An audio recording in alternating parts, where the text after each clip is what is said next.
I'm Sariya, and I'm a recovering overwhelmed maximalist. If you never heard that term before, don't feel bad. I made it up. You see, we're suffering from an epidemic. We use words like stress, anxiety, depression. Speaking as someone who's been buried so deeply under all of those words, I was literally ready to end it all. I can tell you, they're not enough. Our enemy is a syndrome that encompasses all of it. I needed to give it a face and a name so that I could call it out and fight it. There's a movie title that pretty much sums up what overwhelmed maximalism feels like: everything, everywhere, all at once. Overwhelmed maximalism is a thief.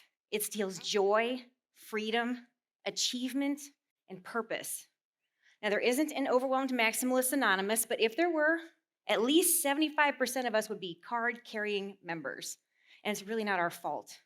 It's because of what I like to call the more myth, and we are raised on it. We get it from our parents, friends, coworkers, schools. Everywhere we turn, we're told we need to do more, make more money, work harder and longer, go to more school, join the bowling league, be the president of the PTA, and work out enough to look like a supermodel every day. There's even a principle being taught now called NET, N-E-T, which stands for no extra time. The idea is that you maximize every second of your day by multitasking. I lived by that philosophy for the first 30 years of my life, and I spell that a little differently: Hell.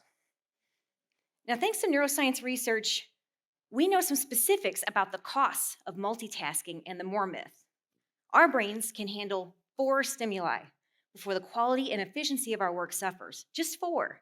And that adds up really quickly when you start to think about notifications popping up on your phone, visual clutter, time vampire coworkers. We also know that every time we're interrupted or switch tasks, it takes us 23 minutes to regain focus. How many 23-minute time blocks are we losing out of every single day? Time is our most valuable resource, and it's the only one we can never get more of. We wear busy like a badge of honor in our society, right? If someone asks you how you're doing, busy. How's your day going? Busy. It's like we feel like we're lazy failures if we're not busy. We accept that the price of admission to a successful life is to work harder and do more. But if what you're doing isn't getting you the results that you want, the answer is not to do that thing more. By the time I was 18 years old, among many other things that looked awesome on a college application, I was a straight A student and a world team power tumbler. I took on every challenge I could find and worked as hard as I possibly could at everything. Very privately, I was paying a huge price. I barely slept, had suicidal thoughts, and severely disordered eating. My bestie at one point had a little friend intervention for me. She said as gently as she could, "Sariya, you try too hard." Okay, I thought, good note. Try too hard. I'm going to work on that. Yeah, I did not get it. It went right over my head. I was so caught up in more, I couldn't see anything else. Then in my 20s, I was peer pressured into running a 10K. I knew I would be terrible at it. I mean, look at me. This was specifically designed for power sports. I had no business trying to be an endurance athlete. And I was right. I was slow. I had horrible pain. And I got lots of concerned stares with my intense wheezing. But I did it. This is me running that 10K, and the smile that you see on my face is because I can actually see the finish line at this point, and I know this hell is almost over. In spite of all that, somehow I managed to catch the running bug, and I kept going after the race. I was determined to get better and do more. Now, as a physical therapist, I knew all the prescribed things to do, and I did them religiously, regardless of how time-consuming, complicated, or expensive. And over the course of the next 5 years, I got progressively worse. And then I had a paradigm shift that changed the course of my entire life. For the first time since I had started running, I questioned everything. 80% of runners are injured every year, and I was doing exactly what they were doing. Mark Twain once said, "When I find myself on the side of the majority, it's time to pause and reflect." Doing more was only making things worse. So as crazy as it sounded, I thought maybe the solution could be less. I had nothing to lose. I really couldn't get any worse at that point. So I took off my shoes, didn't do any kind of prep, got on my treadmill, and ran. And for the first time in 5 years, I had no pain. It couldn't be that simple, but it was. By taking everything that I had blindly accepted as truth, ruthlessly and intentionally editing, I achieved results I never dreamed possible. Within a year, I was running barefoot ultra marathons and had been recruited to start a running clinic with Harvard University to help others. I still got lots of concerned stares as I ran barefoot around the streets of Boston, lip syncing to pumped up kicks and laughing out loud like a crazy person. But I didn't care because for the first time ever, I was experiencing the power of less and I was happy. This started a snowball for me, and it quickly became apparent that the overwhelming antidote for overwhelmed maximalist was incredibly simple. As simple as taking off my shoes to go for a run. Less. For most of us, when we hear the term minimalism, we think about getting rid of all of our stuff and wearing the same 2 shirts for the rest of our lives. But this really isn't the point. Minimalism is actually an incredibly powerful, strategic mindset that can help you achieve amazing results in all areas of your life. Minimalism is the frequent, intentional, and ruthless editing of your life. We've all had a paper for school or a project for work that we nitpick to death till the last second, wishing we had one more day to edit it because we know it could be better. These things are important, but they're nothing compared with your life. With the same level of scrutiny, your life can be your masterpiece. Take a moment, visualize your closet at home. What does it look like? What does it smell like? How do you feel when you go into that closet to get ready for your day? Now let's imagine that we got rid of 50% of what was in that closet. Looks pretty good, right? Imagine going into that closet to get ready. Everything's organized and tidy, smells like sunshine and roses. Everything fits you perfectly. Everything in there is your favorite. It is set up to serve you perfectly. Imagine your life like that closet. Is it chaotic and messy? Maybe it doesn't smell so nice? I can guarantee you there's way too much stuff in it.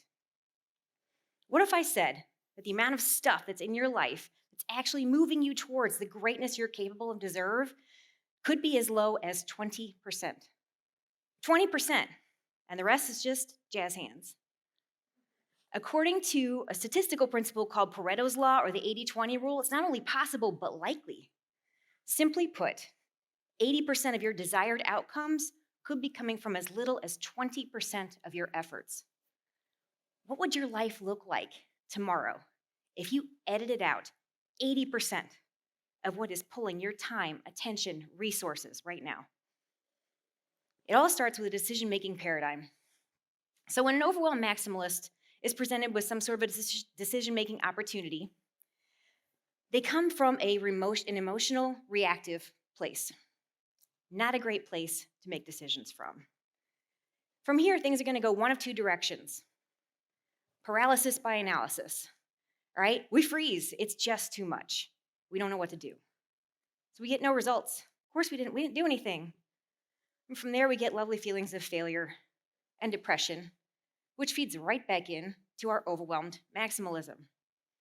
The other direction this can go is make it happen. These are yes people. The people who are going to get it done no matter how much is already on their plates or whether or not it's good for them. They're going to make fireworks. Lots of action in lots of different directions.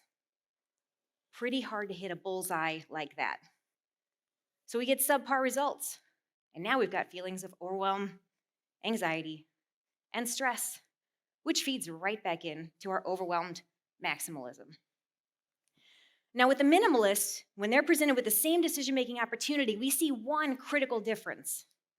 Instead of being emotional and reactive, the minimalist is going to come at it from a place of proactive and systematic approach. They're literally going to have a funnel that they use for every single decision that comes along, and they go right into problem-solving mode.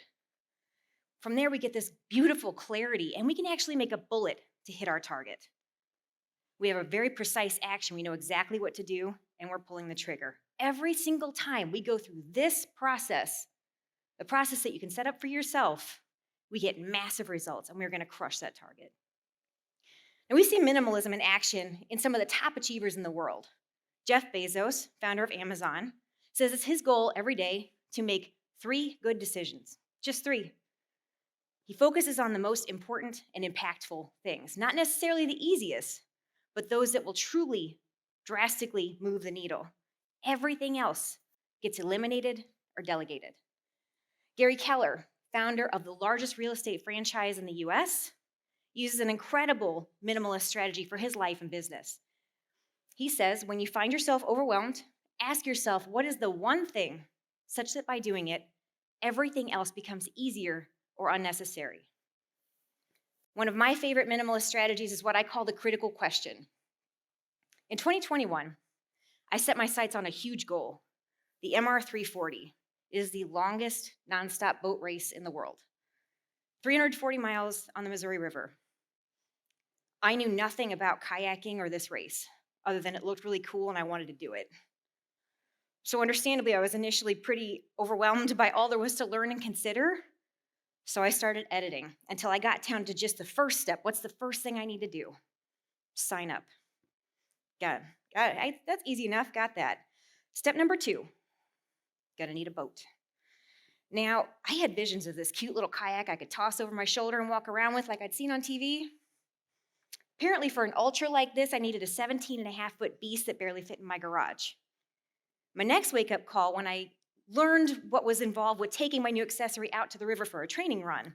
We're talking NASA-level coordination to get this beast out of my garage, onto my car, drive me to the river, multiple people to get me in. I'm paddling for what feels like years. Somebody's got to find me wherever I end up, help me get out of the river and back.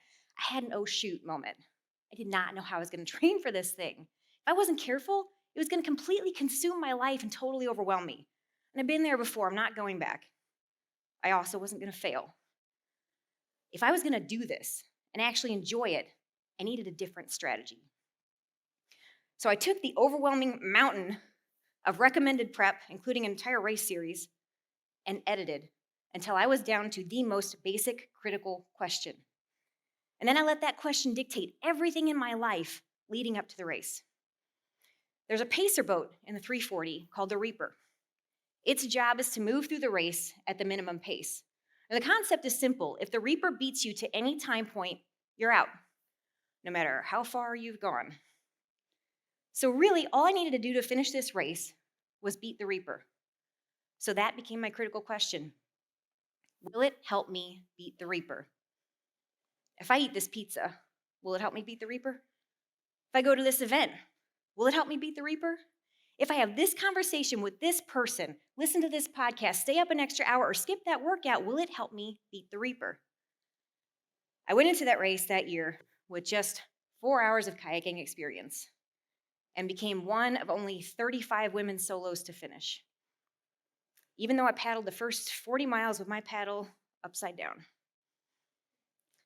The solution is always simple. It's not always easy, but it's always simple. I edited out even the good so I could achieve the great. We are all called to greatness. It looks different for each of us, but we owe it to ourselves and the people that we are here to serve to strategically do less. Think about the things you want. Ask yourself why you want them.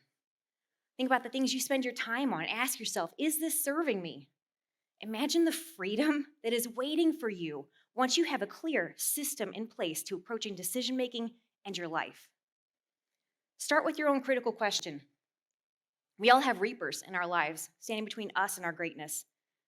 Maybe it's a toxic relationship, issues with food or substance, overpowering self-doubt, or just too much stuff in your life. Get very clear on your goal, not just the what, but the why. Form your critical question around that goal, then vet everything that comes along against it. Keep it simple. Feel free to use mine if you want. If it doesn't help you beat the Reaper, you get to say no. Edit your life frequently, intentionally, and ruthlessly. Your potential is your permission to get rid of anything that is holding you prisoner in the overwhelming black hole of overwhelmed maximalism. In a world of more, those who embrace the power of less will truly win.